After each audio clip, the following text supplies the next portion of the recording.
It's a freezing night here in Metamora, but luckily the bleachers are packed at the historic Tepke Gymnasium to watch the Metamora Redbirds take on the visiting Dunlap Eagles. The regional playoff seeding for both of these teams is already determined, but that doesn't mean the stakes aren't high, especially for Metamora, as a win tonight would clinch them the Mid-Illini Conference title, as well as keep the longest concurrent home winning streak in the state alive tonight as they look for their 45th straight win at home. Thank you for joining us in this broadcast at CI Proud for the WMBD Game of the Week.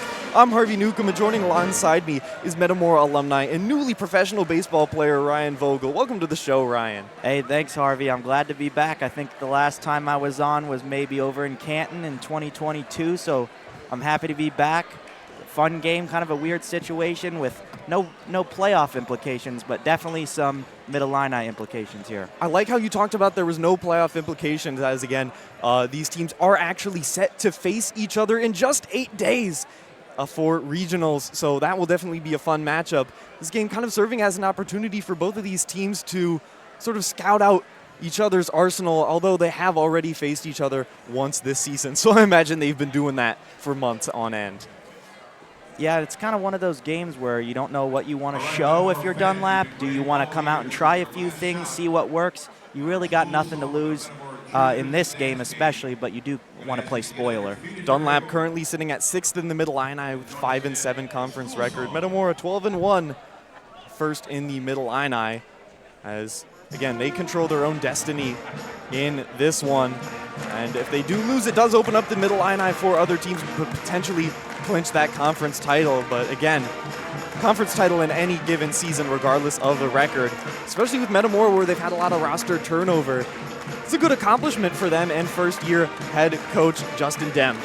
Yeah, and he's kind of the straw that stirs the drink over here at Metamora. He is an absolute basketball genius, and he's one of the big reasons why Metamora has a state championship banner on their wall, because he really is, in my opinion, the most impressive coach in the Mid-Illini, and I hope he has a long tenure here at Metamora.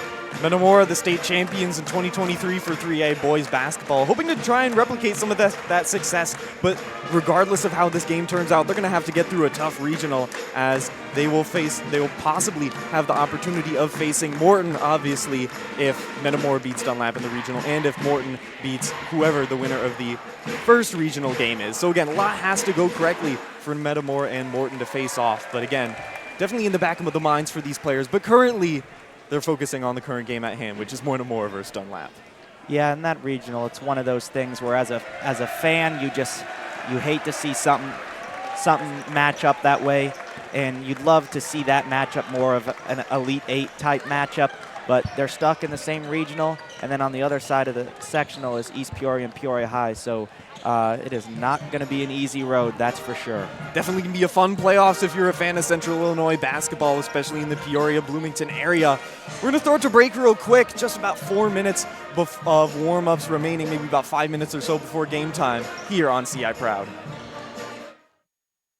The game's biggest star looks to shine on basketball's biggest stage. As freshman phenom and player of the year favorite, Cooper Flagg leads third-ranked Duke. This guy's worth the hype. One-punch man. While the Fighting Illini look to shock the nation. Big-time ball. Coverage begins Saturday at 7 Eastern on Fox Primetime Hoops.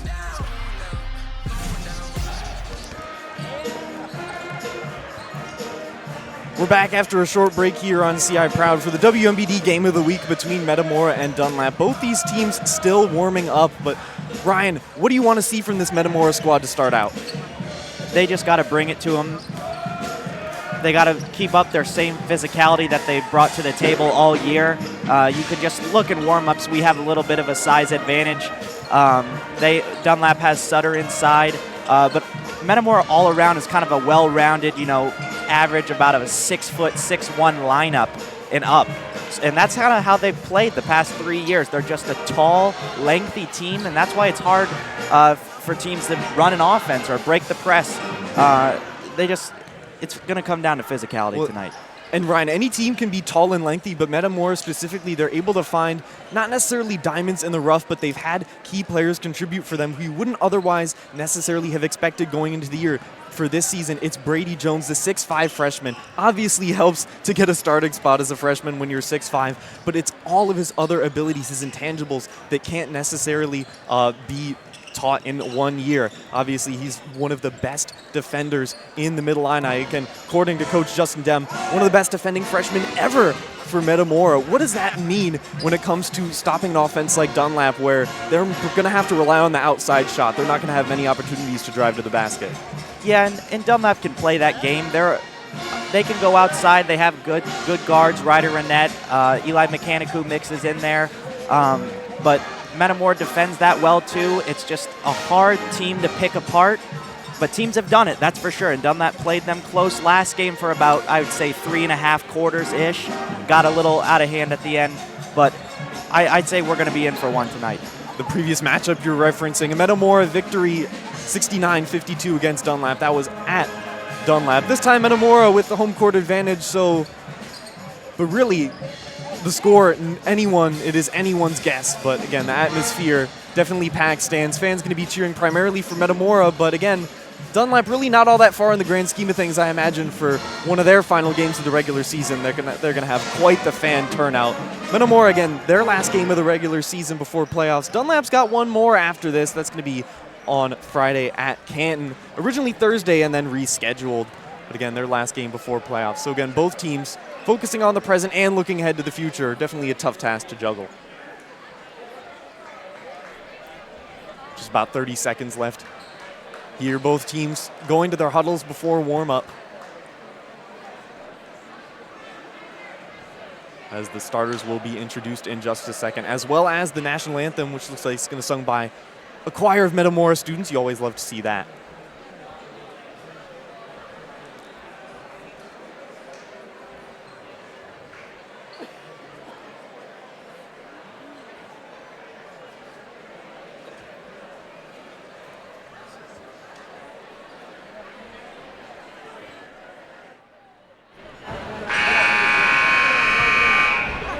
And good evening, basketball fans, and welcome to Metamora High School for tonight's Mid-Illini Conference matchup between the visiting Eagles of Dunlap High School and your Metamora Redbirds. At this time, we ask that you please stand and face the flag as you are able for the playing of our national anthem sung by the Metamora Choir.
Appreciate you for staying with us through the national anthem. We are back as starters are just about to be announced here. First for Dunlap, the away team here in this one. Now let's meet tonight's starters, beginning with the Eagles of Dunlap High School. Ryan, how important do you think it is for Dunlap starters to jump out early? I mean, this is a game of runs, so obviously you want to go have as many as you can, and you always want to have the last one too. But coming out early, I mean, you could say that in about any sport, I would say, is going to be vital for them. But especially for Dunlap against a Metamora team, which is often very punishing when it comes to early game mistakes. Obviously, they can run the open floor, but they can also slow it down. Very, very slow and methodical offense, again, with 6'10" Jonah Funk inside for them. Really, Metamora, they've got almost like a melting pot of options on both ends of the ball, so it'll be interesting to see how Dunlap stops of it. But again, you said that Dunlap likes to keep the score close. That is very much true. Whether that happens, time will tell. But Metamora about to announce their starters as the arena lights darken. And now the starting line for your Metamora Redbirds. The Redbirds 24-6 on the year, 12-1 Mid-Illini Conference. First up, a 6'2" senior, number 1, Ashton Greaves.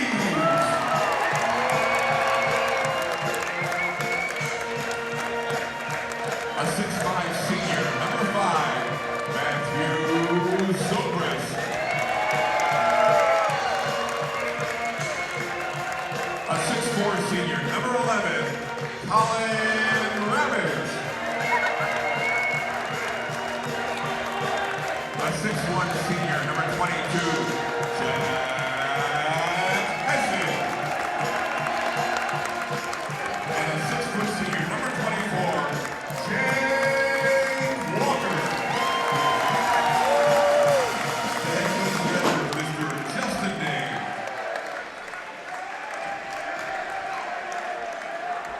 One of the best intros in the Mid-Illini for starters, definitely. Our official for tonight's game, Mr. Joe Brownfield. Just about ready for tip-off here.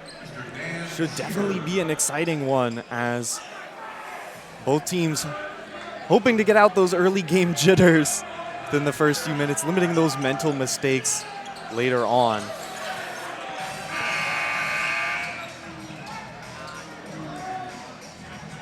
And always good to see in a senior night situation. Obviously, Jonah Funk would usually be starting, and I'm sure we'll see him shortly. But good to see a couple Metamora seniors that don't usually get to start still play, but get them a little start tonight. And Funk is a senior. He's actually a South Dakota commit as well. Their team's typically making the tournament, so we may see him on national TV in the coming years, depending on how things go. And we are off as Dunlap starting off the game early with a nice drive from Ryder Renette for 2. Great move through the defense. I don't know if Metamora was expecting that, an attack within the first few seconds of this one. One of the guys we talked about pregame, Renette, really good freshman for Dunlap. Averages around 10 points a game for them. Very consistent scorer, especially as Zobrist driving it against Renette on the baseline. Kicks it out to Greaves. Greaves driving in the one-hand floater, unable to go. Big Max Sutter, the 6'6" junior here with the rebound. Wearing the nice orange shoes as well as he gets it back over to Renette on the perimeter as they look to run a play. Inside to Walker. Now Gibbs. Gibbs posting up. Strong finish, bounces around, doesn't go in. Offensive rebound by Sutter. Sutter getting it tipped away. He's almost quadruple teamed in the post there, and that's going to be an early jump ball in favor of Metamora. Good hustle early on from the Birds.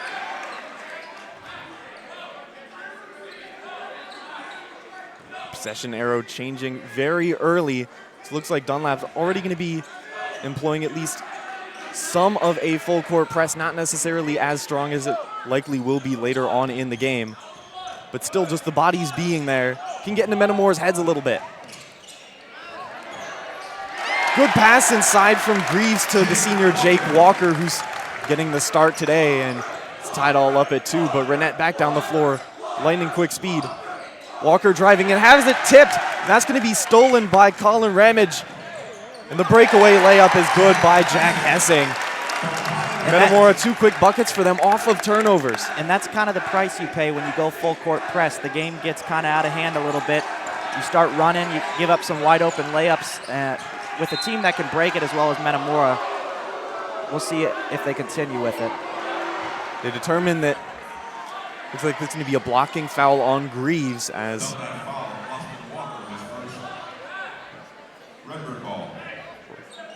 it sounds like they might actually call that foul on. No, that's going to be a foul on Greaves as Dunlap retains possession.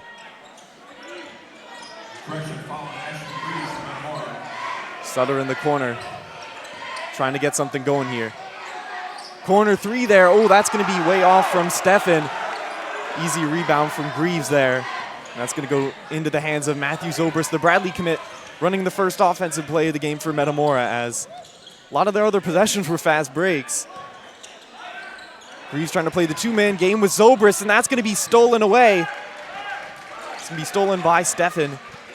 And now Renette going to make the way up the floor, driving in against Walker, and Renette with the finish. 2 early buckets from him, tied 4-4. Both teams going back and forth here early. And you can tell Dunlap's playing with that nothing to lose, kind of want to play spoiler in this game mindset, because you're seeing guys just fly around the court and play comfortable.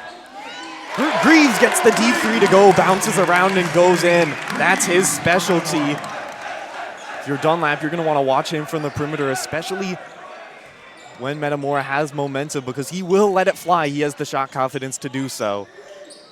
This is back into the hands of Gavin Gibbs. Now back out to Renette. A little behind the back move. Sutter just going to pull it up himself. Had time to set his feet, but that's going to be no good. Rebounded by Ramage. Zobrist with the pull-up three on the other end, and that one's going to go. 2 back-to-back threes from Metamora as they're up 10-4 in this one for WMBD's Game of the Week. And this is going to be a quick timeout from Dunlap on the sideline. Coach definitely not happy with those back-to-back threes that they gave up to Metamora. Yeah, and Matthew's a frustrating player because most of the shots he takes, you kind of say, oh, that's not really a good shot, and then it goes in, and then it goes in the next time and the third time. Those guys drive you nuts. Almost any shot is a good shot for Matt, and Zobrist, the 6'5" point guard that creates so many matchup nightmares. And for a Dunlap team, obviously, Renette, a great player in his own right, but he can't go one-on-one with Zobrist. He's 5'9", as fantastic of a defender as Renette is. You just can't necessarily get the hand in his face. Zobrist just rises up and pops it right over you. Exactly, and he's a seasoned vet. I mean, he's played with state champions. I mean, he's been around it. He's been around it every level, and he's going to be playing in the next level locally, as well as he has committed to Bradley alongside Peoria Manuel's Dietrich Richardson. Definitely going to be a fun team to watch at Carver Arena next year. Getting back into the current action. Going to be sidelined out of bounds for Dunlap as it is knocked away by Metamora. Inbound goes into Walker. Walker gets the screen, goes the other way, falls to the floor. Looks like they're just going to call that a slip and fall, and it's going to be Metamora's ball.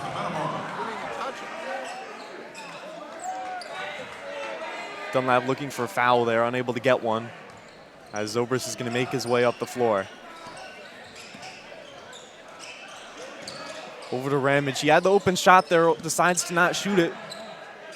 Birds opting to work the ball around. Get inside to Jonah Funk, who just checked in. Him versus Sutter, that's going to be an interesting matchup all night, as the winner of that first one is going to be Sutter and Dunlap as they get the ball on the sideline.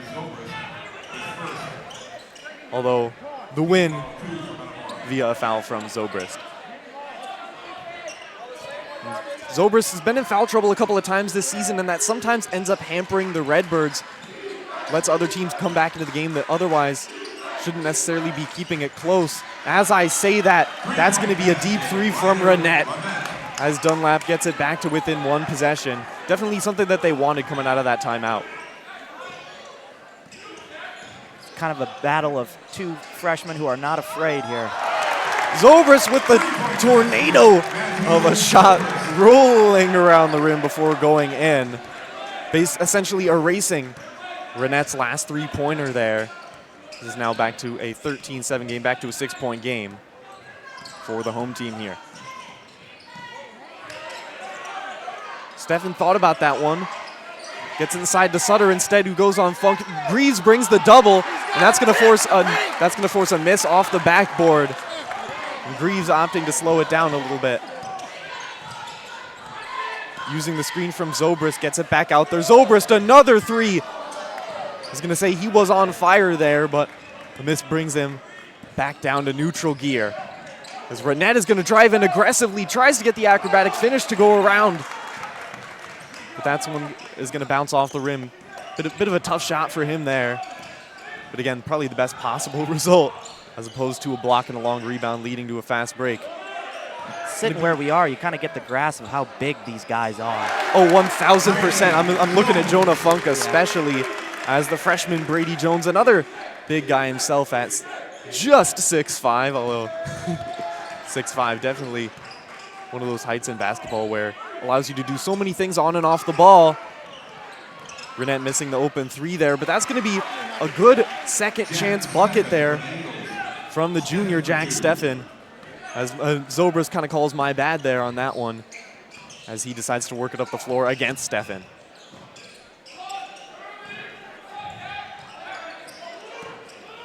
Zobrist playing the two-man game with Funk. Tries to get to him, but the pass, a little bit of a zinger.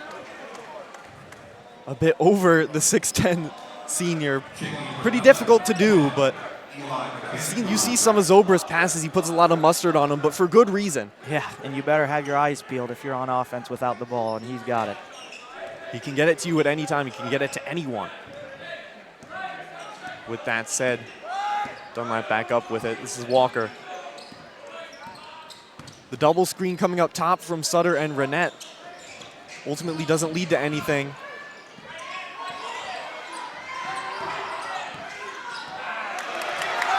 Gets into the passing lane. That's going to be Ramage over to, that was Brady Jones.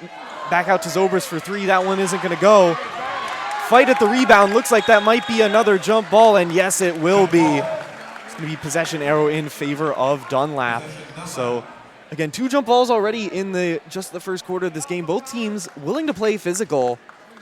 Yeah, and you see Colin Ramage get on the floor there. That's kind of what he does for this Metamora team. And Metamora coaches say if he's on about any other team in the area, he's probably a premier scorer besides this one. So, I mean, he's a great player, and he can score it when he needs to. He's had a few games where he's took over this year, like against Morton this year. I think he had a career high. But he is a really good player, and he knows his role on this Metamora team. And that's what a team like this needs. They want to capitalize on the non-Zobrist, non-Jonah Funk minutes.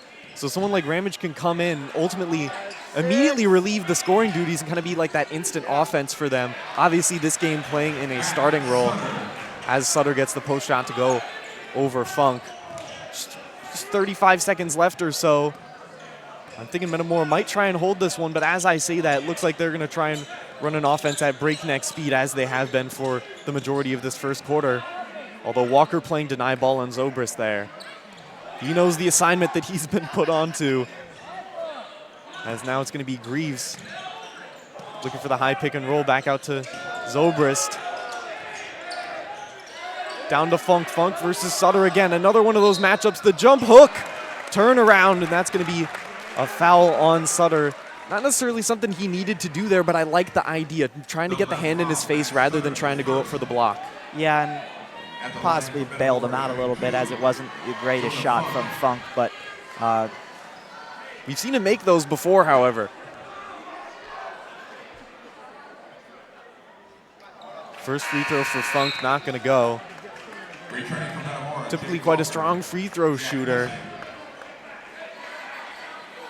As Metamora with a few substitutions. Zobrist going to get at least a brief respite. Whether he comes back in for the beginning of the second quarter, time will tell. But with just 3 seconds left, Dunlap trying to make it up the floor. This is going to be Renette from half.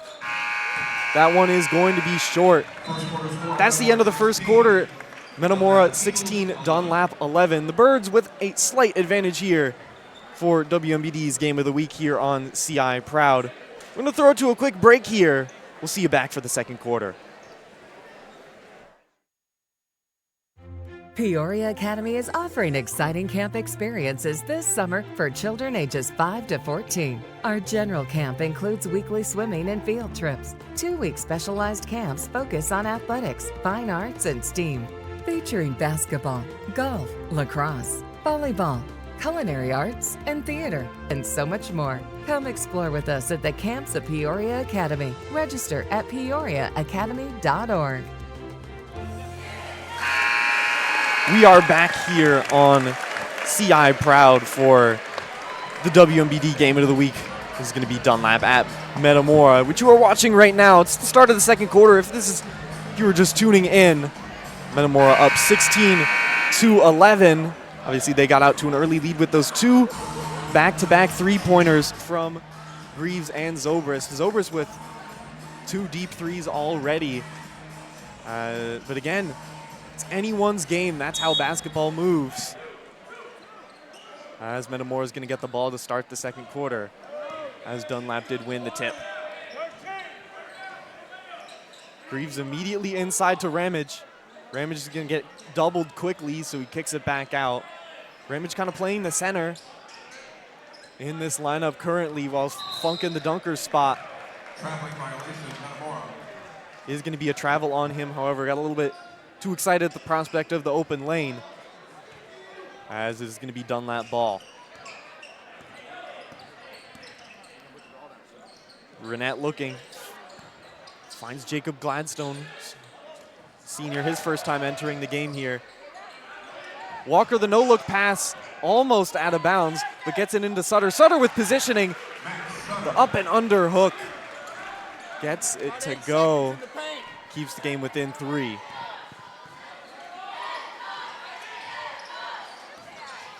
Ramage had a lane there, but he gets it out to Zobrist. Zobrist into Funk. Once again, he wasn't expecting it. And that's going to be another turnover. Not the way you want to start the quarter if you are just Dem and Metamora. Yeah, it definitely takes the wind out of the sails a little bit of turnover right away. That's first possession is one you really want to capitalize on. That's 2 possessions in a row with the turnover. First the Ramage travel, and then the pass out of bounds. You want to maybe slow it down a little bit. Again, get out those early game jitters, as I like to call it. Again, lots of time left. Zobrist looking for the pull-up 3 there.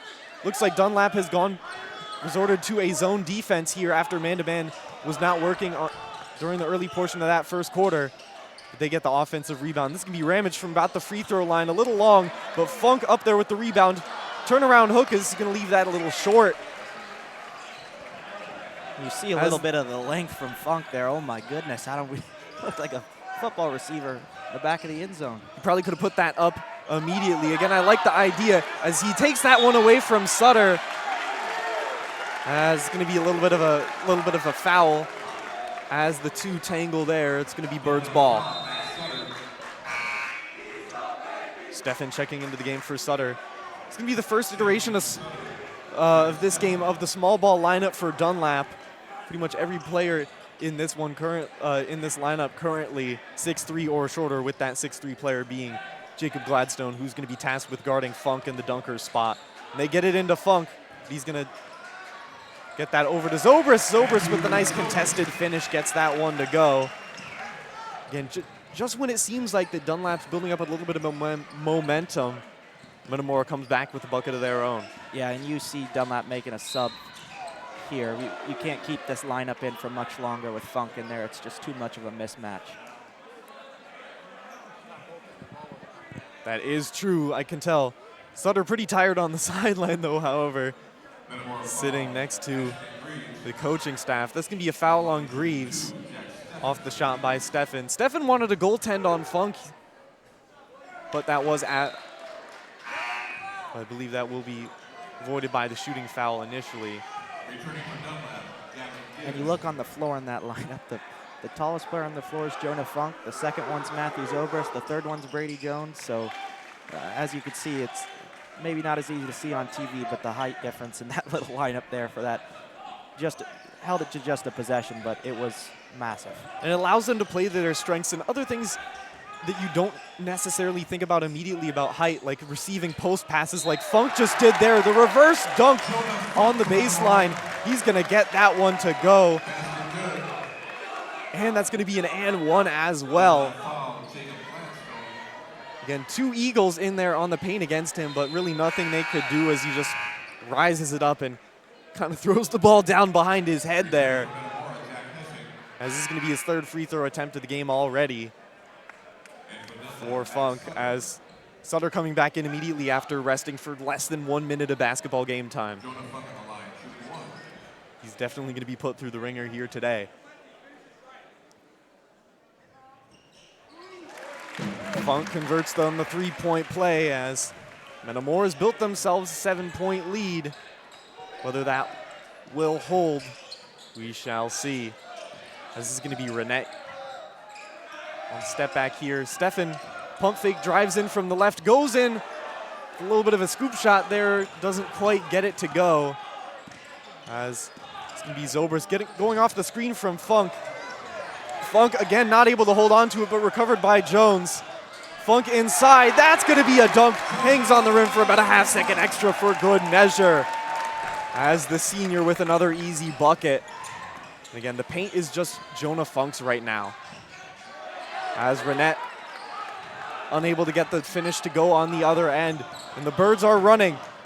Jones from the corner, bumped a little bit, gets that one to go from the corner. It's all Birds in the second quarter here. Renette looking for a timeout. Maybe he saw he was slowing on the sideline a little bit.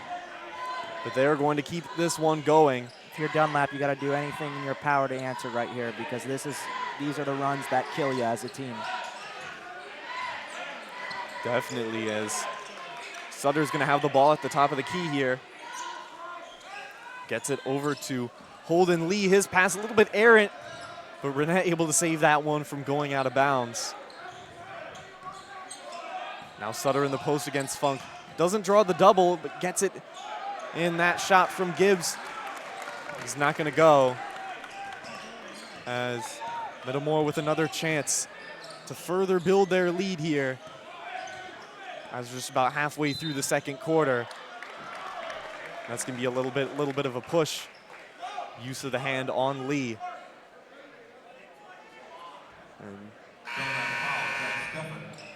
Rather, that's going to be on Stefan. But the Eagles already 3 fouls in the quarter.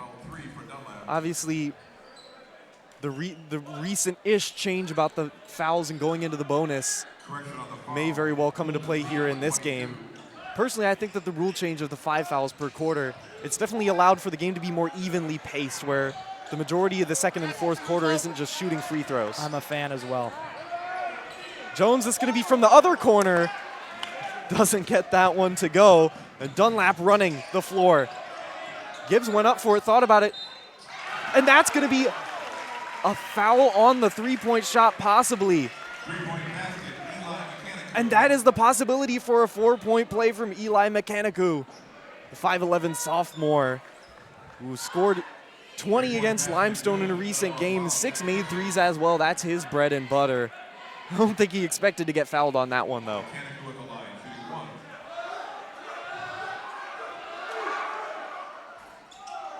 Unable to convert the 4-point play, but still that made three-pointer. Possibly a huge momentum swing for Dunlap. You saw the frustration from Coach Dame over here, because that is just one of those, you want to call it a bonehead mistake, because you have so much momentum, you don't want to kill it there. And there wasn't necessarily too much of a need to defend him that closely. Obviously, Mechanicu, a great three-point shooter in his own right. But again, you never want to create the chance for more plays, as Zobrist creating some plays of his own on the other end as he gets that one to go. Zobrist already with 10 points in this one. 2 made threes, 2 made layups. Diversified scoring profile from him in this one already. Walker unable to get that one, but Funk a little bit contested on that rebound there. They tried to take it away from him, as Zobrist is going to go one-on-one again. Ramage going to get the drive on that one. Looks like he had the shot blocked, but they're going to call a little bit too much arm on that one. Walker got a little bit too much of the arm, as Ramage is going to shoot 2 more.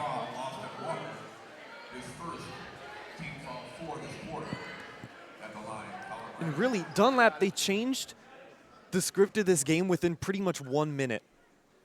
I mean, we almost thought this game was going to get away from us here for a second.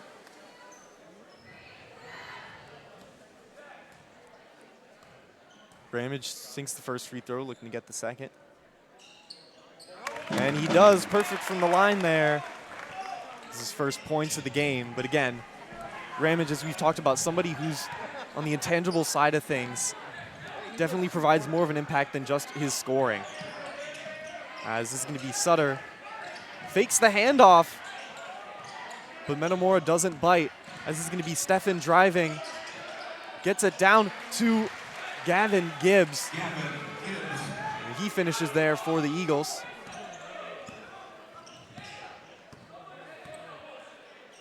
Now Zobrist. Some movement off ball from Ramage. They might be looking to get the ball to him. They instead get it into Jones. Eagles a little bit out of position on the zone, but they're able to get back into it. As Jones attacking from the wing. Now to the paint. Shot over 2 guys is not going to go. Rebounded by Gibbs. Walker possibly looking to push it up the floor now. And takes it himself against Zobrist. Over the outstretched hands of Funk, but that one's not going to go. Sutter a little physical on the rebound. No call there. As Zobrist the pull-up 3. Again, we said he doesn't take, it's no bad shots for Zobrist. That one not able to go this time around, though. Stefan kind of runs in a circle around the paint there. Sutter is going to draw the foul there. Jones, the freshman, bid on the fake there. And Sutter's going to shoot 2. Something we talked about before the game was physicality, and boy, are both teams bringing it today. I mean, you are seeing bodies flying, and this is a physical game.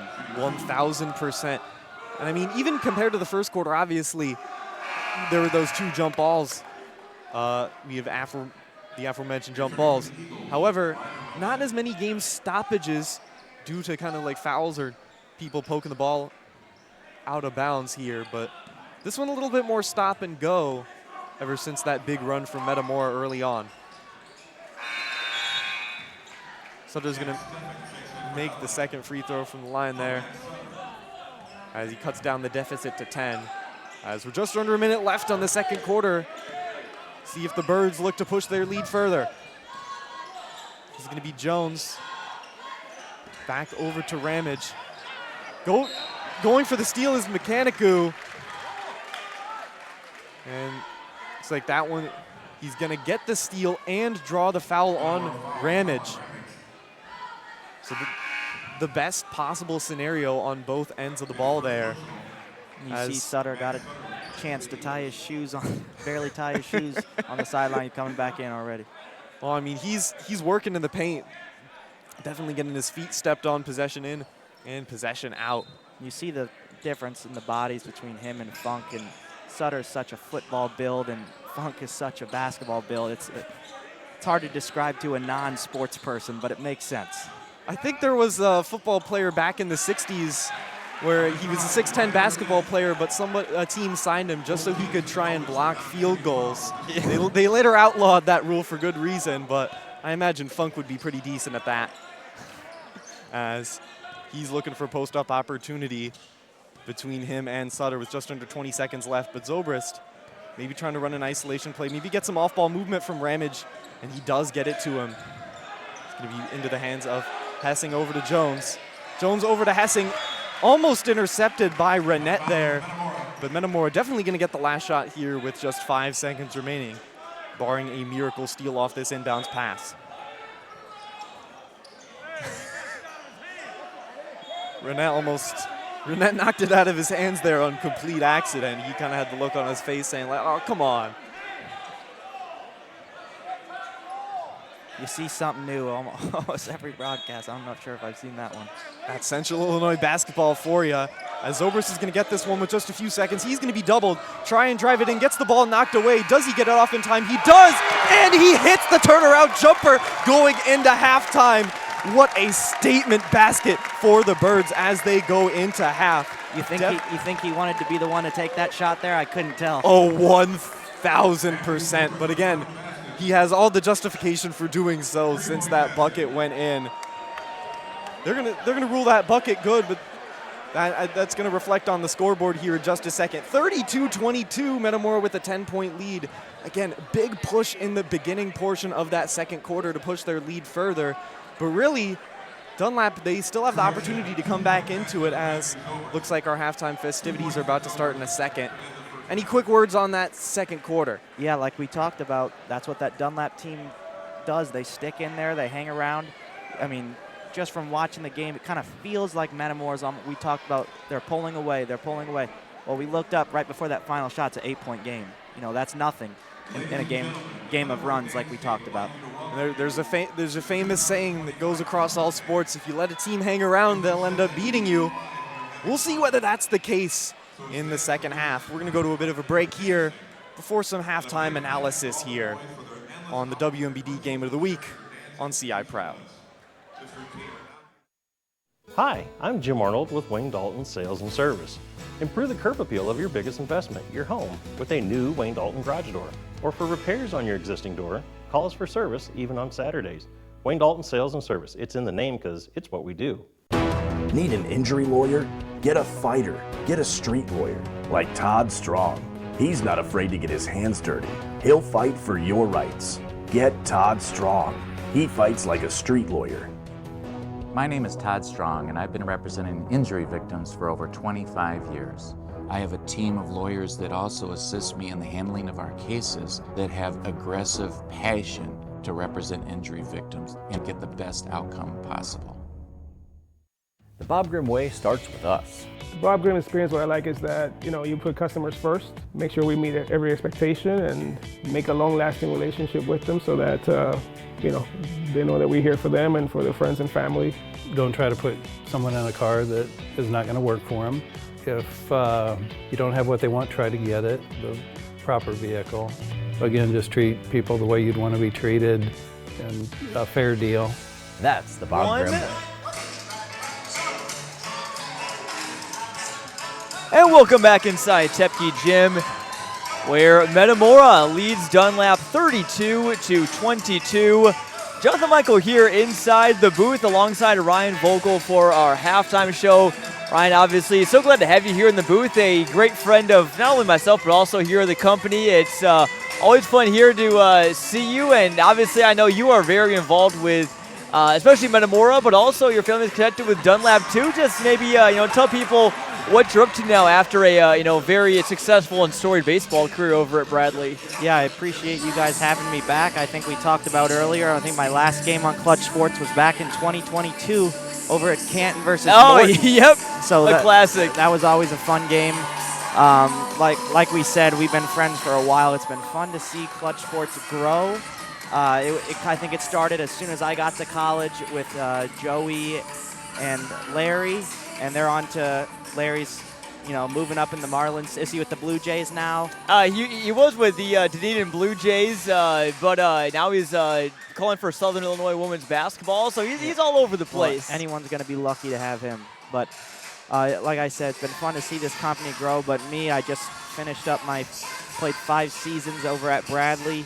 Got a chance to play a little professional ball at the end of the season last year, and just recently signed my first full contract to play in a Frontier League over in New York for the New York Boulders.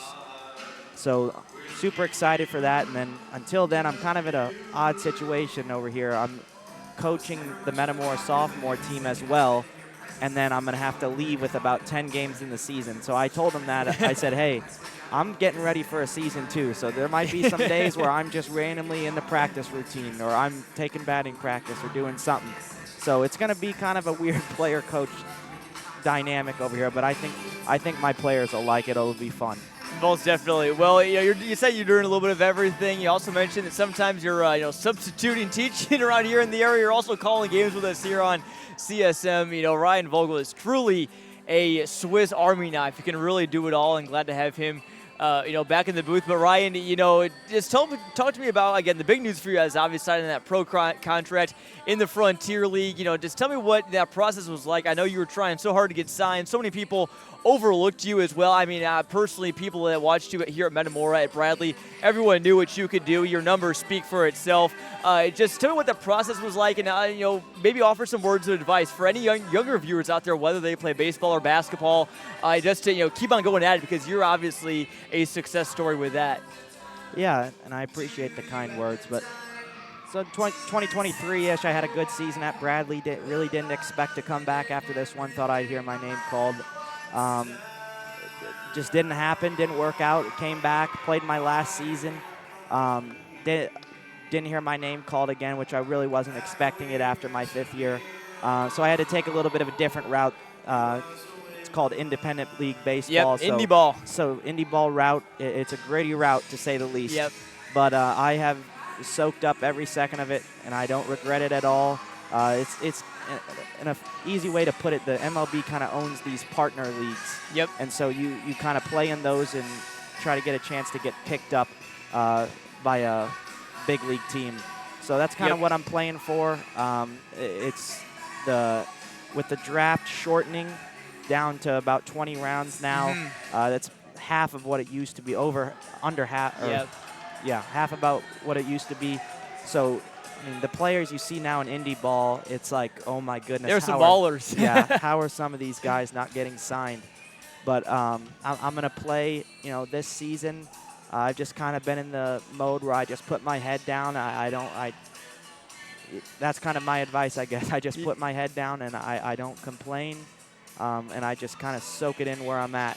Most definitely. You got to just, be where your feet are, soak it in, enjoy the moment, and work hard. That's all you can do. And obviously, again, big congratulations to you. And, I personally interned for an independent league team in the Milwaukee Milkmen in the American Association. So I know what that, what that kind of level is like, what that life is like. But, again, I did see a lot of people that did end up getting signed by a major league club. And obviously, the dream is still alive, and there are success stories coming out of, independent league ball as well. But, right, obviously, we're talking about baseball. Obviously, we got basketball here going on too as well. But you've obviously had, some coaching experience. You've also had some experience too, with the just overall the Dunlap schools as well, and the middle schools as well.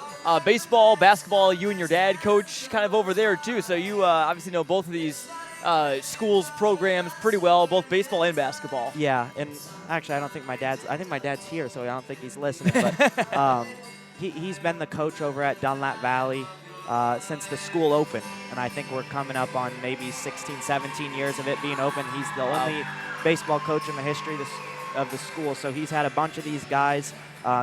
Names you're hearing a lot that Harvey's mentioned, Ryder Renette. He was a great player for my dad last year. He led the team to its first state appearance. They got third last year, and my dad took them back to state this year again. Eli Mechanicu was a great player for him. Gavin Gibbs was a great player for him, and you're going to see some more guys. I'm sure Clutch will get out there and do a couple baseball games. You're going to hear these Dunlap kids, and it is impressive what they have going on over there. Coach Stone over there at Dunlap is going to be very excited for his new crop of players. And they had a good season last year, but I believe the best is yet to come. Most definitely. I know Eli Mechanicu started on the diamond as a freshman last year. I heard Ryder Renette's going to do the same. Gavin Gibbs also very good. And also, you got Max Sutter, too, who's obviously not a baseball player. We're going to be going to a Power 5 school in college football. So this Dunlap team just full of athletes. And, that's what's kind of impressive is, they don't really have a ton of basketball first guys, but they just have a lot of gritty guys, gritty competitors, and all-around athletes that have, helped them, stay competitive in these types of games. Dunlap, see them, they're down 10 right now. Obviously, work to do in the second half. But they're definitely not a team that that gets blown out much. Even against the likes of Morton and Metamora, they are tough. They're going to compete, and excited to see what they're going to have coming in the second half. And also speaking, too, of, the talent coming through the lower levels, Metamora grade school and Germantown Hills doing pretty good in basketball from what I heard, too, as well. Yeah, they've been absolutely loaded, and that was with the help of the past couple years of Metamora star freshman Brady Jones, who's also a good baseball player. Is he really? You're going to hear his name a lot this year. And he actually teams up with Mechanicu and Renette over the summer, and that's going to be a dangerous little summer team there for you. But Metamora and Germantown, they do a great job with their youth programs. Eric Wente is the coach over there. Ethan Genders is the first-year 7th grade coach over at Metamora. Oh, we know Ethan well. He shoots videos for us at CSM. Yeah, and he's absolutely you want to talk about a Swiss Army knife. Yeah. That's that guy.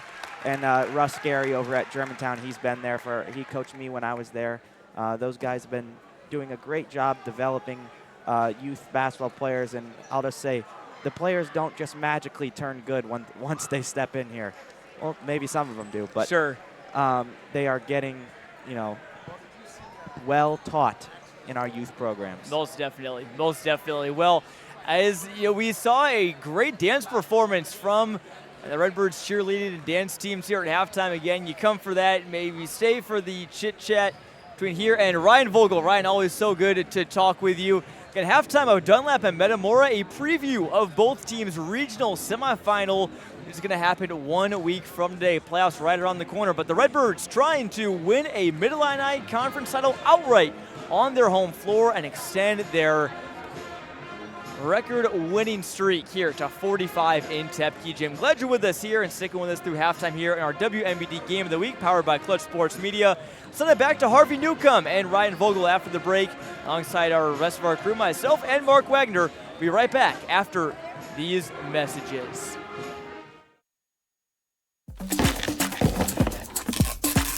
That mountain of boxes won't pack itself, but Peoria Production Solutions will. Let us handle your packaging and assembly. Our highly trained team uses computerized inventory control and specialized equipment to ensure your customers receive their items on time. Let us help you grow and scale your business. Give us a call or visit peoriapros.com for a quote today. Peoria Academy is offering exciting camp experiences this summer for children ages 5 to 14. Our general camp includes weekly swimming and field trips. 2-week specialized camps focus on athletics, fine arts, and STEAM, featuring basketball, golf, lacrosse, volleyball, culinary arts, and theater, and so much more. Come explore with us at the camps of Peoria Academy. Register at peoriaacademy.org.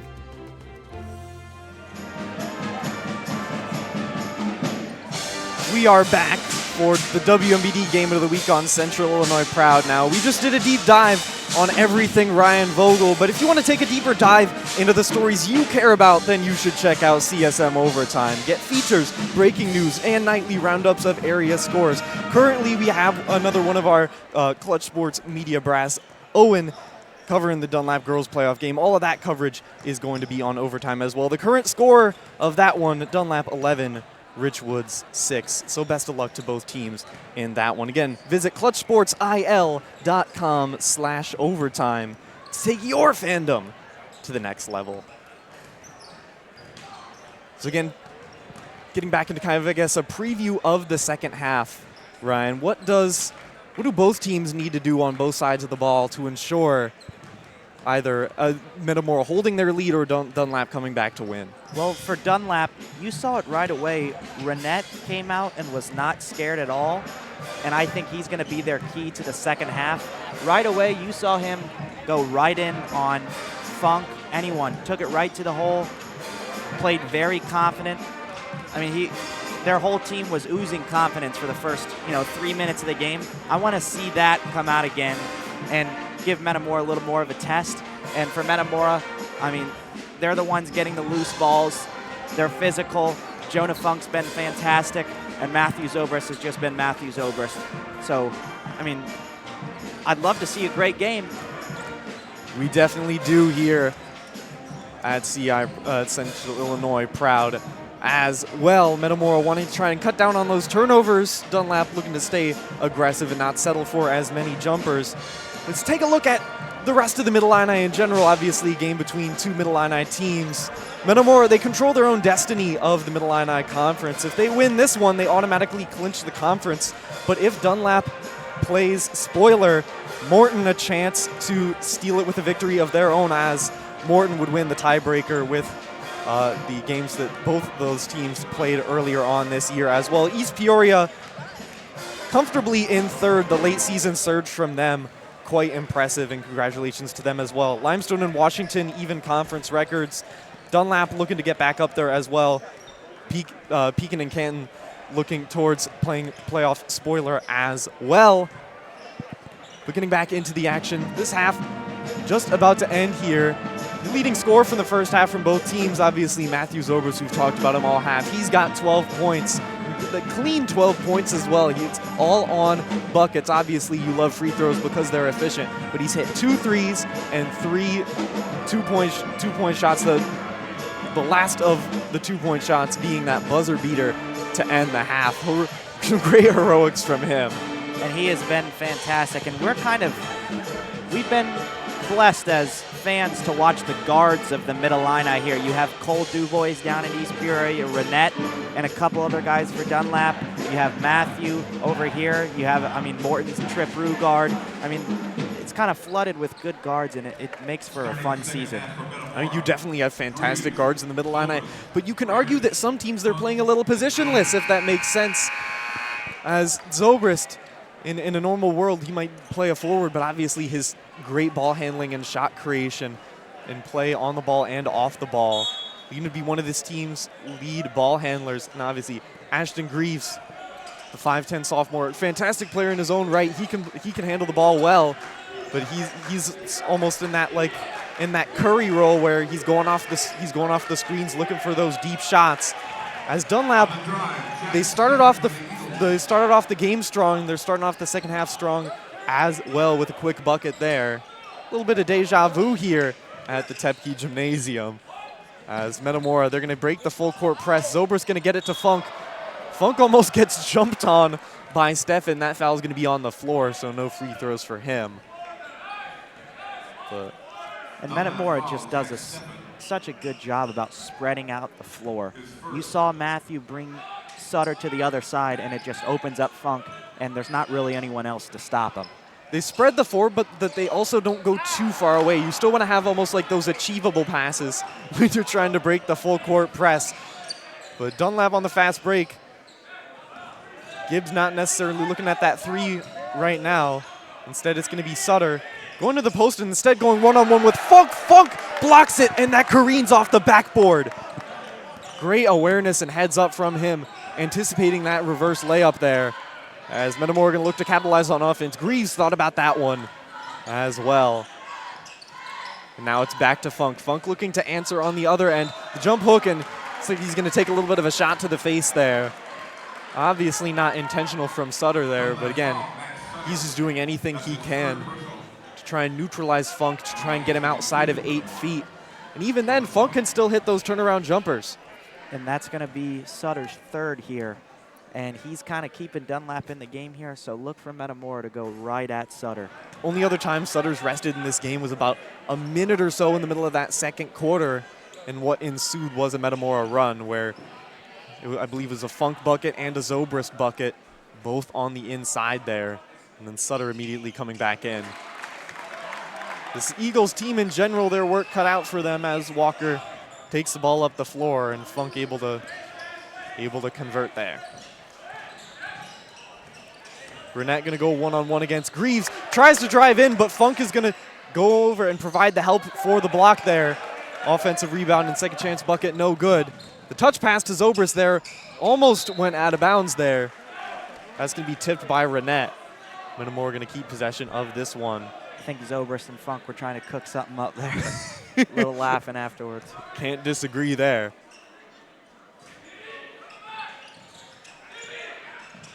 Ramage tries to get it down into the post, and that's going to be stolen by Gibbs. Renette going coast to coast. The nice little pick-me-up move there. He gets that bucket to go. Again, we were talking about the aggressiveness and driving inside is where he's most effective. And we see that there as Zobrist looking to possibly push the tempo there. Goes on the other side of the Funk screen. Step back three a la James Harden. And like Harden, he makes that one almost every time. As that's going to be another 10-point game. And just Zobrist, again, the degree of difficulty on these shots as we see a difficult shot made by Gibbs on the other end. But again, Zobrist, again, taking the shots that no one else wants to take. It says a lot about a player who continues to do that after even he might miss a couple. It's all about shot confidence. He's confident, so he just lets it fly every time. Zobrist going over the middle. Fall-away jumper, no good. Dunlap getting it ahead to Sutter. Sutter beating the one-on-two transition defense there to get it back to within 6. And again, Dunlap not letting themselves fall out of this one. Ramage over to the other side of the court to Jones. Zobrist in the triple threat motion.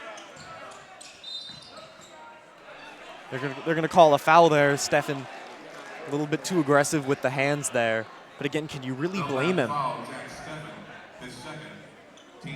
Yeah, a separator for guys who get to the next level, especially a high level like Matthew's going, is the court awareness. I mean, it seems like he's got eyes in the back of his head sometimes. It's going to be a great tool for Bradley basketball to have next year, as he is committed to there. But Walker with a quick three off the break, and the Eagles, they're not done yet. Just like we talked about, Renette gets him back in it, and then boom, that opens up for other guys. All of a sudden you look up, 3-point game. Walker's first bucket, but it couldn't have come at a more pivotal time as Metamora calls a timeout there. Justin Dame looking to talk things over here as the 10-point lead has just turned into 3. But if you want to follow us beyond the game, you should check out Clutch Sports Media Overtime. Your sports, your teams, your stories all in one place. Again, that is Clutch Sports Media Overtime. And if tonight's game goes to overtime, this is a fun promotion. Get your first month of CSM Overtime for just $1. Again, that's if this game goes to overtime. That's happened the past 2 out of the 3 broadcasts, so hey, you've got pretty good odds if you are an avid viewer and you're interested in spending just $1 per month. You know, maybe ditch the medium drink from McDonald's and instead subscribe to Clutch Sports Media Overtime. And might be looking at $1.08 there, maybe a little more for the McDonald's drink. I was just trying to think about things that were $1 nowadays. Dunlap with the ball here. After the miss from Metamora, they're looking to push the tempo. This is Renette, who's led the way for them so far. He's got 11 points. More importantly, no fouls, so he may be able to end this game pretty comfortably. Still playing that aggressive defense he's known for. Looking to hand off to Renette was Sutter. Ultimately decides not to. He's going to go on one-on-one against Funk. Looking for the foul, but that one's not going to be there. Funk with excellent defense. You see Funk talking to the official. You like that as a fan. He'll let him play a little bit. Greaves wide open from 3. You don't want to do that, but they get lucky this time as his 3 is unable to go. Sutter on the break tries to get it over to Walker in the corner, but that's going to be stolen by the freshman Brady Jones. Again, one of those great defenders, and that's going to lead to some offense on the other end. Zobrist, the 3 coming off the screen. He has been lighting it up from beyond the arc. 4 3-pointers for him now. But an answer on the other end from Renette. Back and forth are the 3-pointers from both of these teams, and that's going to be another timeout.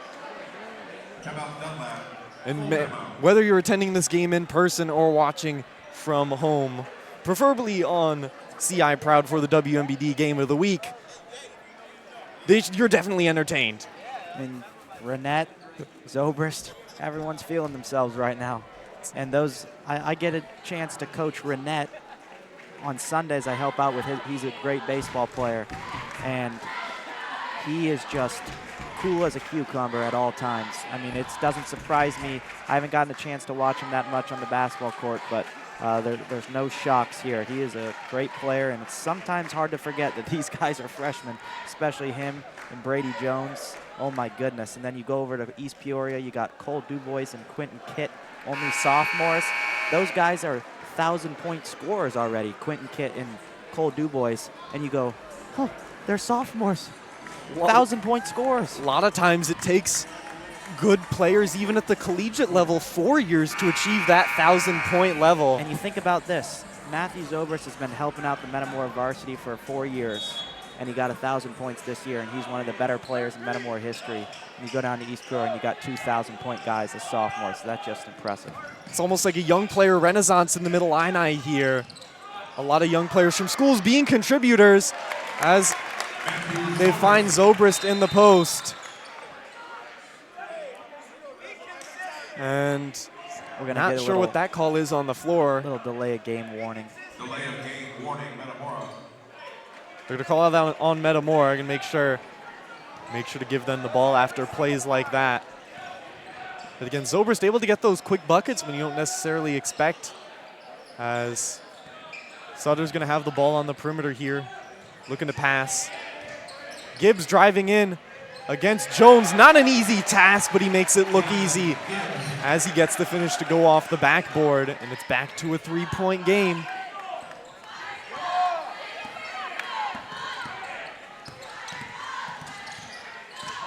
Ramage driving on the baseline. Walker electing to not put his hands up, tries to tangle it up, but he gets it over to Funk. Funk thought about it.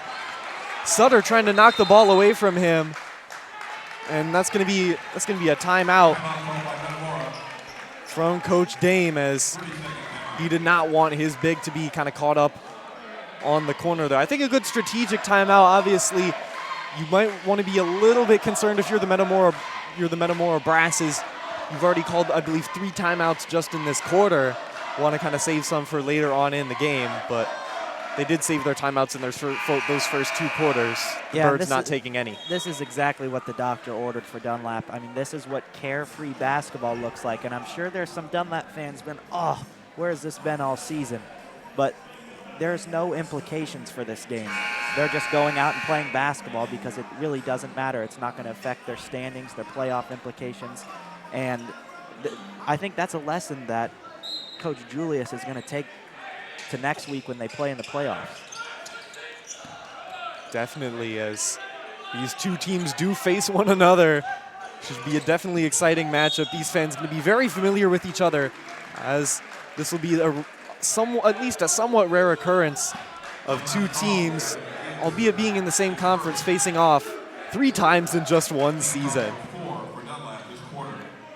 I imagine plenty of film, plenty of scouting on both ends, as Metamora going to look to extend their lead beyond 3 that Dunlap was able to cut down for most of this quarter. Funk with a few post moves. That one a bit of an unlucky bounce, and another unlucky bounce off the back of the rim, but it's going to be a second offensive rebound by Ramage, as they're going to try and reset their offense here with Zobrist. Zobrist, the long-range 3, almost in, but another offensive rebound by Funk. Funk, the turnaround. That one doesn't go either. 4 possible made shot opportunities, 4 or 5 even. All of them look like they were about to go in, but none of them able to go. 3 shots that did everything but go in. I like that. Now Sutter looking to respond in the post against Funk. Physical shot there through contact. Coach Julius wanted a foul there, not going to get it. 3 in the corner from Ramage. No good. Jones got fouled but Jones got fouled a little bit on the rebound there. And that's going to be 5 fouls on Dunlap, so the Birds shooting the rest of the way. And by the rest of the way, I mean 55 seconds of the 3rd quarter.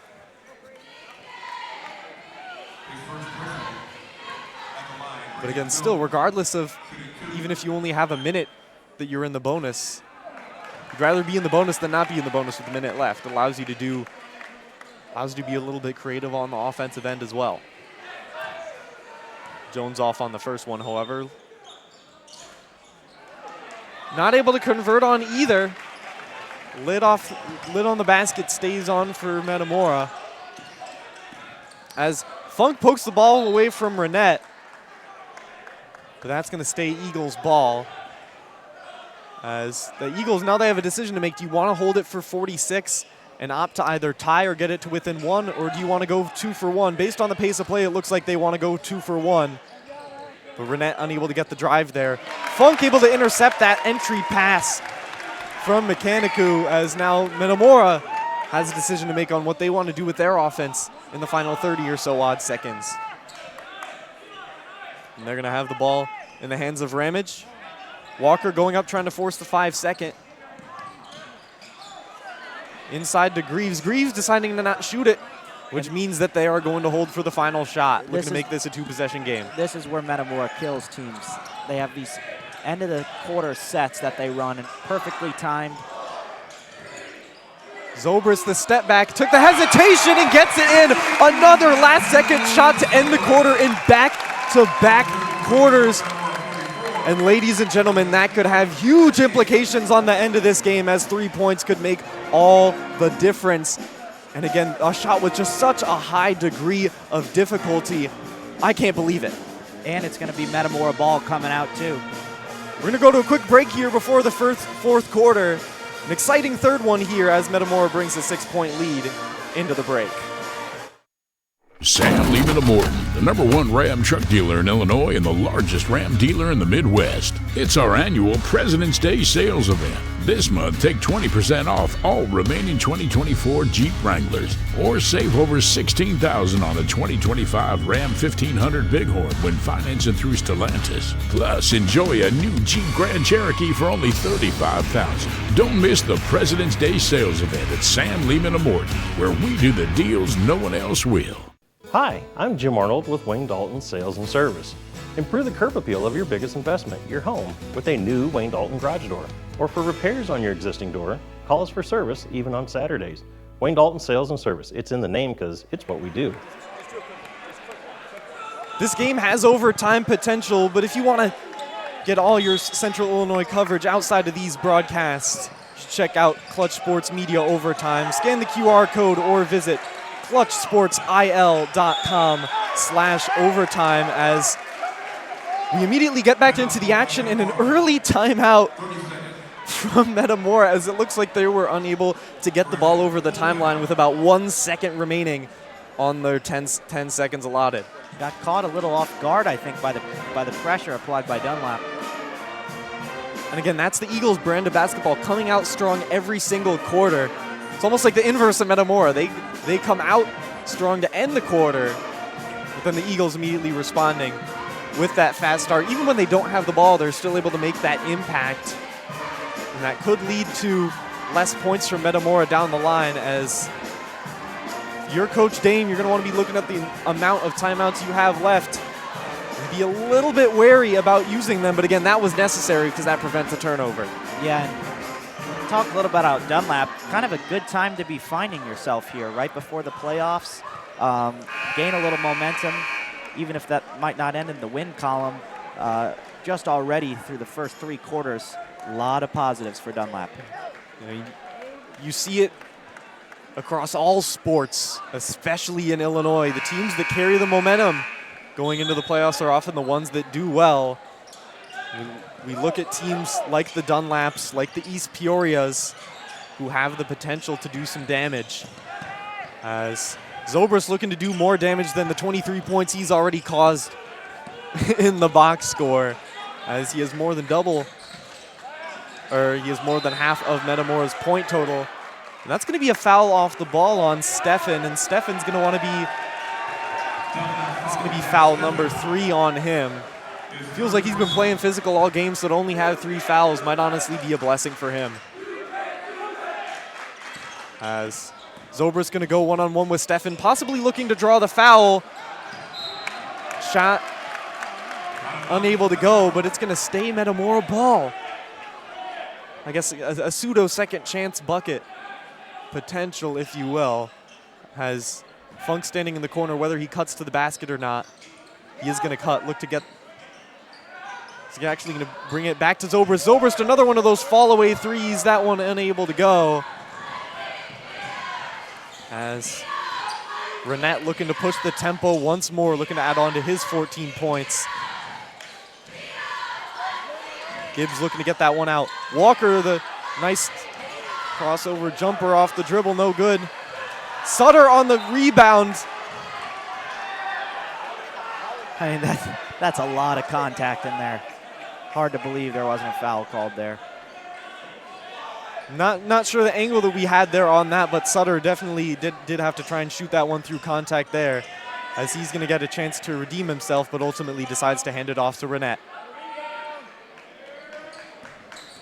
Renette trying to call for some off-the-ball motion for Gibbs.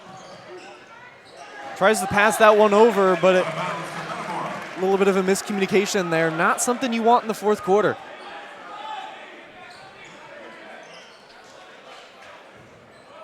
And turnover is likely going to be the story of this game when all is said and done, regardless of who wins the game. And that happens in these fast-paced games. Overall, both teams keep the pace up. We're running the floor. We have half-court press, full-court press, traps. It's been a fun game to watch, that's for sure. Jones had the 3 there, but he decides to slow it down a little bit with 6.5 minutes left in the fourth. Greaves again could have had a three. Funk almost gets that one to go. But he is fourth on Sutter. Again, we were talking about it earlier. He got his third foul in just the third quarter, so it might be Jonah Funk's season here in the fourth quarter. But again, time will tell as he goes to the line to shoot two. Off on the first one. And the lead remains 6 points, as it was for a lot of that third quarter as well. Kind of ping-ponging between 3 and 6 points until that Zobrist shot extended the lead, but Funk hits the second, splits a pair of free throws. Sutter over to Steffen. Sutter looked like he almost slipped there. The aggressive drive leads to him drawing the foul on Funk. And you see Sutter mouth, that was a foul. And I was kind of thinking the same thing out of all the ones they call that. Kind of call a little ticky-tack one there, but him and Funk have been going at it tonight. It looked like both players were providing some contact on both sides, but Dunlap is going to call a timeout there, as looked like they wanted to maybe drop an inbounds play. This could be a very pivotal possession, even though there is still 6 minutes left. A lot of time when it comes to basketball metrics. What do you want to see out of this inbounds play? Just a momentum swing. They need a big possession. I mean, this is a cannot turn over situation. It's kind of like the golden rule of basketball is if you're coming out of a timeout, you need a bucket. Or at least a good shot that could lead to a bucket. Exactly. Because, I mean, you can't score if you turn the ball over.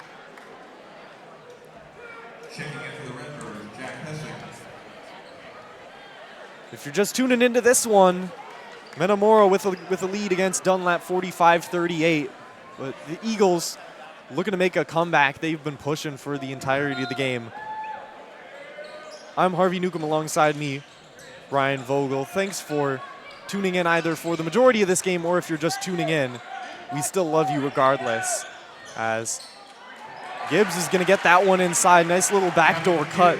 Sutter finds it. He kind of had eyes in the back of his head on that play as well, as looked like there was some contact on Hessing there.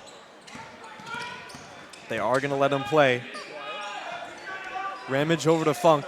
Back to Ramage. Had the three, decides to drive in, spin move. Hard contact there, and he gets that one to go. Ramage able to finish through the most difficult of circumstances. And the lead back to 7. Here's what I respect about these officials is at the beginning of the game, they were letting them play, and still at the end of the game, they're doing the same thing. They're sticking to their guns.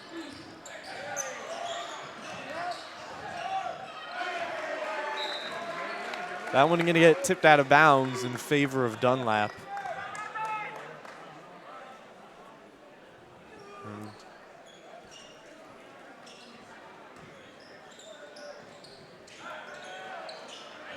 Walker able to get the inbound to Sutter.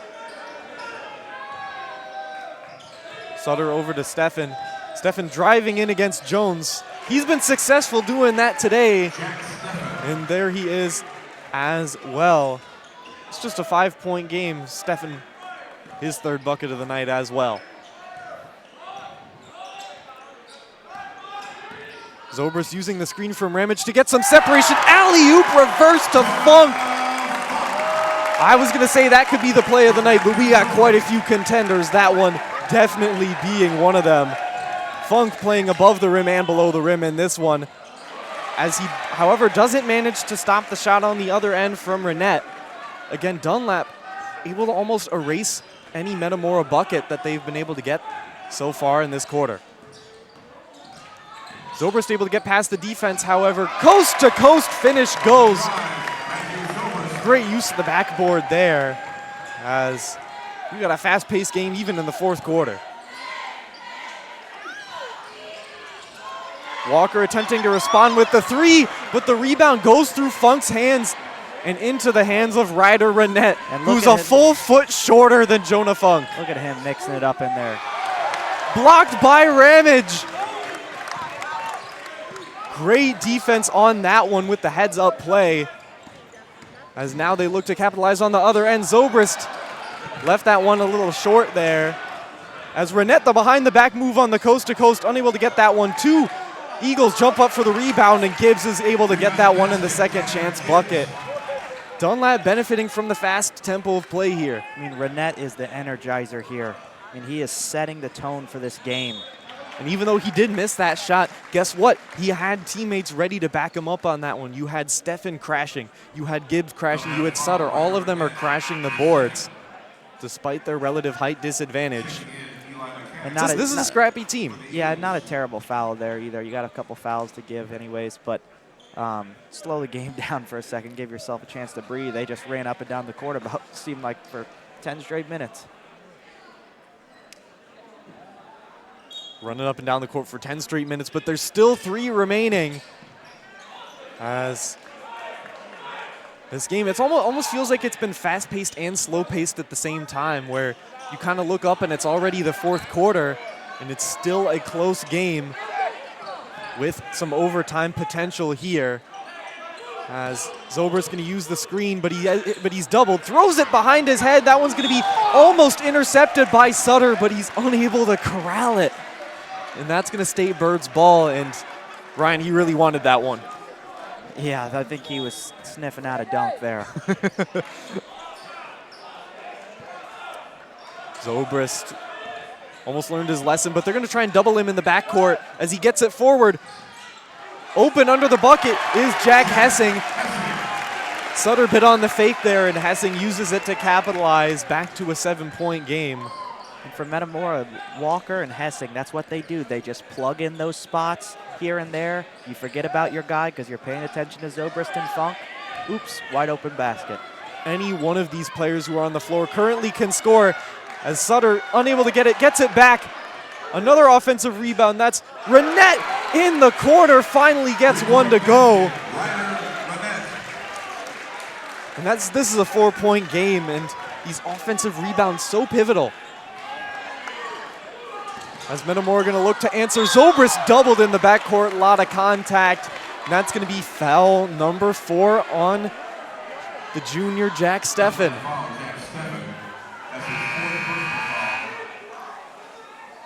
Was a foul committed there, but it sends a message to Zobrist and company that they're willing to play hard the entire length of the court. Funk in the post. Turnaround. Got the extra step there, but is unable to get that one. And Sutter running down the floor. Renette, he's on fire. Never mind, commentator's curse, I guess. Ooh, that would have brought the house, or I guess, quiet in here. Maybe one side of the house would have been pretty loud, other side would be quiet. This is going to be a foul on the other end, and once again the foul disparity showing on the scoreboard. Metamora now in the bonus as Dunlap, they've committed their 5th foul, and then some. While the Birds only one foul on their end, able to play some clean defense. You're going to see the hardest minute and 52 Dunlap's played all year right here because they want to play spoiler more than anyone. And they've played some hard, close games this year as well, so that's definitely saying something. Fans want to delay a game there. Can't have a delay a game if the clock's not running. That's what the fans didn't know. Renette trying to look for some movement from Gibbs. Eventually gets it. Funk tried to intercept that one, but they're going to say that he used a little bit too much arm there on that attempt. It's going to be a foul. But again, Funk only with his 2nd foul.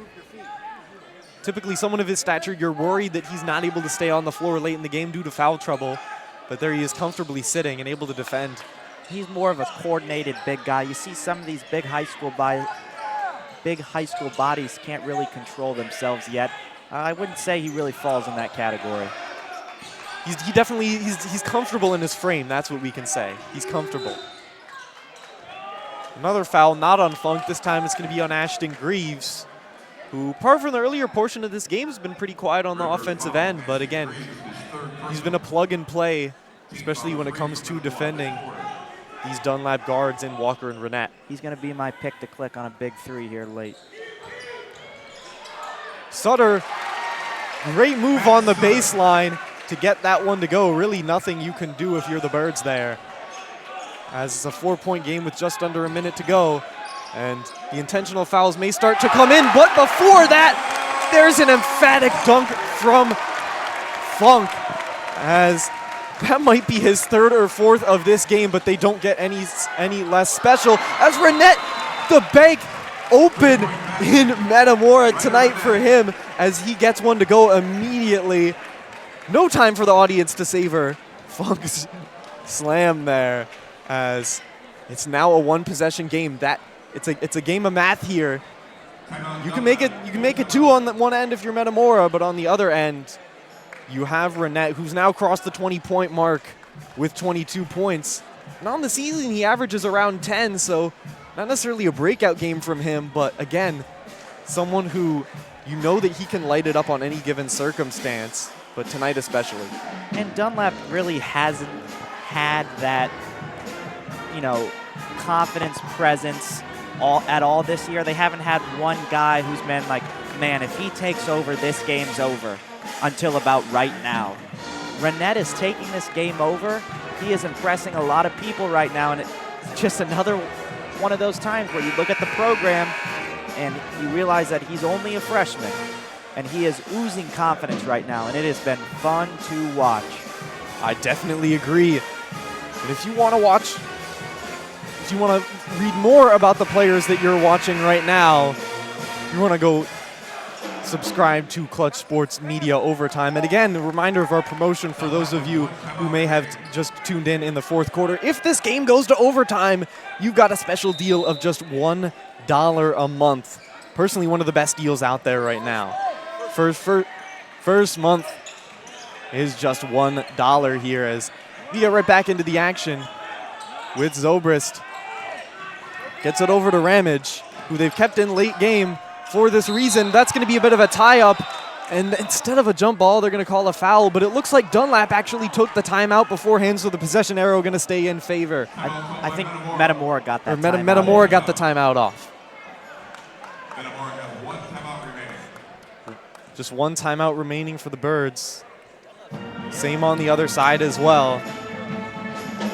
As this is going to be a pivotal timeout here, just 37 seconds remaining on WMBD's Game of the Week. You got to believe Metamora's going to do whatever they can to get the ball in the hand of a good free throw shooter here.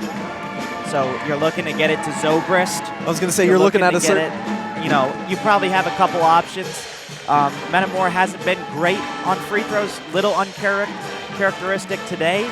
But I wouldn't say I'd be uncomfortable with anyone having the ball in their hands at the free throw line. I think it's mostly been Jonah Funk with the high volume at the free throw line, because keep in mind, a lot of the Dunlap fouls are not shooting fouls, so not as many free throws attempted for Metamora. But again, most of those being Jonah Funk, and he's been about 50-50 today. So it'll be interesting to see who they put on the floor, presumably their free throw lineup, but also their lineup who can defend. I see Ramage in there. I see Ashton Greaves. And keep in mind, Metamora, when they get on defense, they have a foul to give, and they do a great job managing the clock in those type of situations. I like that you brought that up, giving the foul when you're ahead. Sometimes an unconventional strategy in high school, but we're starting to see that in the professional leagues, as the logic being that the potential of the foul is a lower possible ceiling. There's not really the possibility of the team that's trying to come back against you scoring 3 points. But again, there's always that chance where you make the first, you intentionally miss the second, and then you get it back. That's when it can be disaster. But again, Coach Dame, a lot of options here, especially when you're ahead by 2 possessions, as Ramage was just able to get them up to. And that makes it a 5-point game, making all the difference, those 2 free throws from Ramage. As this is going to be Renette driving, looking for the step back, tries to get it in, gets it to Sutter. Sutter double teamed in the post, past the outstretched arms of Funk for the bucket, but the clock is still running. And Metamora, they're able to run a little bit of clock there before that inbounds play. 11 seconds, 10, 9. They're might stop it at just over 10 seconds remaining after that foul on Zobrist. And they kind of forgot to foul there for a second. A little bit of a panic set in there for a second. I thought they were going to let him run down the clock there. A little bit. I wasn't sure if they were trying to determine if they wanted to try and force the 10-second violation or not, but Zobrist off on the first free throw. He just needs to make one. And not as relevant if he makes the second one, but the three-point game, watch for Metamora, because they'll foul if they get in trouble. They'll foul if they get in trouble. They'll kill the momentum of the offense. There's always that possibility of Renette making something happen, but again, he's off on the second free throw. Funk tried to foul. Walker, the double clutch three, and that one's not going to go. Rebound by Sutter. Gets that one to go, but no foul on the play. That's just going to be 2 points. And Dunlap down by 1 as Coach Julius calls the timeout. Did he call it before or after the shot? I don't know. Well, I think we're going to get a basket and a timeout there. It is the basket and the timeout. A good no call by the officials there. That's why it's hard to officiate, because there's a lot of contact all game, and right there you have a player trying to draw a foul. So it's going to look a little misleading. I think they did a good job with the no call, no bias, but I think they did a good job with a no call there. And Sutter, I mean, he tried all he could. He was shooting through contact, but you got to give credit to Funk. His wingspan of, I imagine, over 7 feet, he was able to stay outstretched. And obviously didn't prevent the basket from going in, but still, they needed a three-pointer there when you have that little time on the clock. Previously, 0.1, referees changing it to 0.8, but regardless, you're going to have to predict who Metamora inbounds to and foul them immediately. So if you're Metamora and you're able to get any separation off of a guy on an inbound, you have to immediately get it to him, and that will make all the difference. And you look at the IQ from Metamora to not foul Sutter there. It was a must-3 situation. So any guy in the paint, you are going to run as far away as you can.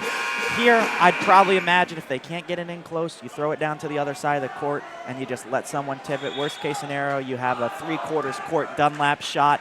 But I'm a firm believer that Metamora's has seen this situation before. The Birds in the driver's seat with 0.8 seconds left and a 1-point lead and the ball to inbound. As I'm going to see a couple guys run the floor here, a couple guys come back. This is Greaves into inbound, one of the better passers on the team. They get it in, and they're going to be able to run out the clock as the ball in the hands of Ramage as the game ends. Metamora able to escape with a 59-58 1-point victory against Dunlap.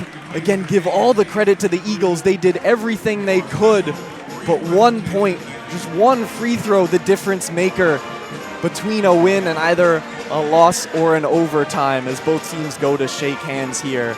Ryan, your words on the game? And credit to Coach Ryan Julius for second half adjustments there. That's what good coaches do. That's what good teams do. Like we said, Dunlap played carefree, confident basketball, and that scares me a little bit if I'm on the Metamora side coming in next week, because you have a great guard in Ryder Renette who has a lot of confidence now with, I assume, what could be his career high with 22 points. And you add in Sutter getting physical. You never know who's going to get in foul trouble. Great job by Metamora to get the Mid-Illini Conference tonight, but on to the next one. And the Birds do get their trophy ceremony almost immediately. You see Ramage holding the trophy at midcourt there.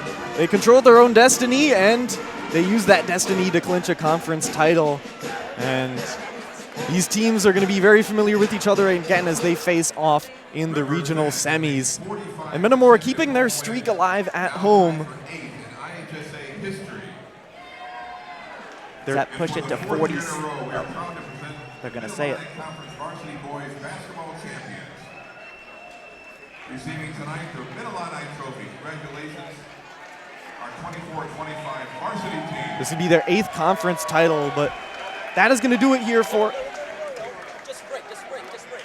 Or rather, we are going to go to a quick break here. We're going to come back with a few final words on the game here. A little bit of post-game here for the WMBD Game of the Week as Metamora able to escape with a 1-point victory over Dunlap. But stay tuned for more post-game analysis. Sunday on Fox. The best drivers on the planet. All right, here we go in Atlanta. Green, green, green. White knuckle the wheel for some frenzied pack racing on the high banks of Atlanta. Here they come to the flag. The NASCAR Cup Series from Atlanta, Sunday on Fox. We are back here, and the Metamora fans are celebrating as they escape with a 1-point win over conference. I guess you could say rival Dunlap, given how often these teams are facing each other and how close these teams continue to make it. Definitely a stark contrast between their last game against each other, which Metamora won 69-52. But just crazy atmosphere overall, the turns of events. But again, Dunlap, they were never really able to hold a lead apart from that beginning portion of the game. They weren't able to completely get over that hump. And again, give them credit for trying. Obviously, Ryder Renette, their top scorer with 22 in this one. But Zobrist, 25 on the other end. And your normal contributions from Funk, as well as some of the seniors on their senior night as well. Able to end senior night in style for them. And it's good to see the moment not get too big for some of these seniors, especially on Metamora's side. They have a few more seniors, I think. You know, it's easy to get lost in these type of moments. You know, it's your last game at home. You know, you got maybe some family in town. You want to put on a show. And it's easy to get caught up in these moments. And I don't think anyone on Metamora did that today. I mean, it was a close game. I don't think they played bad by any means. Was there some turnovers? Yes, but that was the style of the game.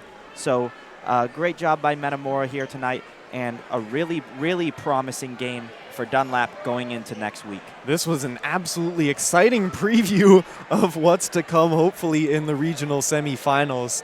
As Metamora, though, this game did have implications for them, and they played like there definitely was, as they are now Mid-Illini Conference champions once more. That's going to do it here for the WMBD Game of the Week here on CI Proud. For Jonathan Michael, the general manager of Clutch Sports Media, and our producer for tonight, Mark Wagner, up on the camera here, Metamora alumni and newly professional baseball player, Ryan Vogel. Again, congratulations. Thank you. I'm Harvey Newcomb. For everyone here, this has been Metamora Dunlap. Have a great night, everyone.